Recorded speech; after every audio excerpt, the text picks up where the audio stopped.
احلى حلو ممكن تعملوه في الجو ده، سهل وسريع ويرطب على القلب كمان. هنعمل مع بعض النهارده كيكه السحاب، ومش عايزه اقول لكم من جمالها سموها كيكه السحاب عشان الطبقات بتاعتها رقيقه وخفيفه وجميله. ودي اسرع كيكه تقدري تعمليها على البارد. بصوا الجمال، مش عايزه اقول لكم طعمها حرفيا كان خطير. تعالوا نشوف هنعمل ايه مع بعض. هنعمل مع بعض اول طبقه معانا هنا، وهنا انا هحط كوبايتين لبن عليهم كوبايتين ميه، وهنا ممكن نستخدم 4 كوبايات لبن. بعد كده هحط معايا 5 معالق نشا وعليهم معلقتين كاستر، دي المعلقه المعياريه اللي انا عايره بيها، وربع كوبايه سكر.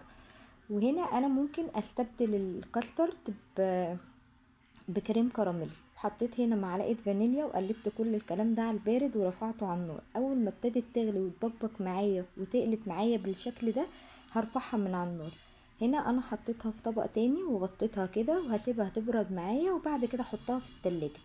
هنعمل بقى مع بعض الطبقة التانية. وهنا هجيب معايا كيس كريم شانتيه هنزل عليه بربع كوباية مية، وانا هنا ضفت كمان معلقتين كريم شانتيه خام.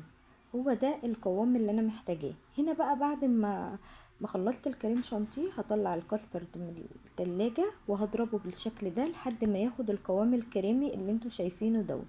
بعد كده هنا هنزل بشوية كريم شانتيه وهبتدي اضرب، وانزل بشوية كريم شانتيه وبعدين اضرب لحد ما اخلص الكمية كلها. وده كان الشكل النهائي. هجيب بقى معايا صينية اي مقاس، انا هنا هستخدم صينية بايركس، ومعايا هنا بسكوت سادة اي نوع وكوباية لبن، وهبتدي اسقي البسكوت كده وارصه في الصينية بالشكل الجميل دون. بعد كده هنزل بقى بطبقة من الكريمة وابتدي بقى ايه اسويها كده. وبعد كده هنزل تاني بطبقة من البسكوت. انا هنا هعمل 3 طبقات، انتي حسب الصينية بتاعتك ممكن تعملي طبقتين بس. وهبتدي برضو انزل بالكريمة، وبعد كده بقى هعمل اخر طبقة معايا. هنا انا الكريم شانتيه استخدمت كيس و3 معالق، انتي ممكن تستخدمي كيسين كريم شانتيه عادي.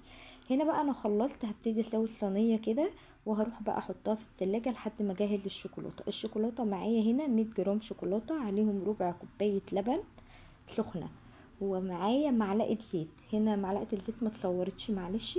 وابتدي اقلب بقى الكلام ده، معلقة الزيت عشان تدي لمعة للشوكولاتة، لجي عشان الكريمة تجمد شوية هنزل عليها بقى بالشوكولاتة كده وابتدي اسوي الصينية بالشكل اللي انتوا شايفينه ده.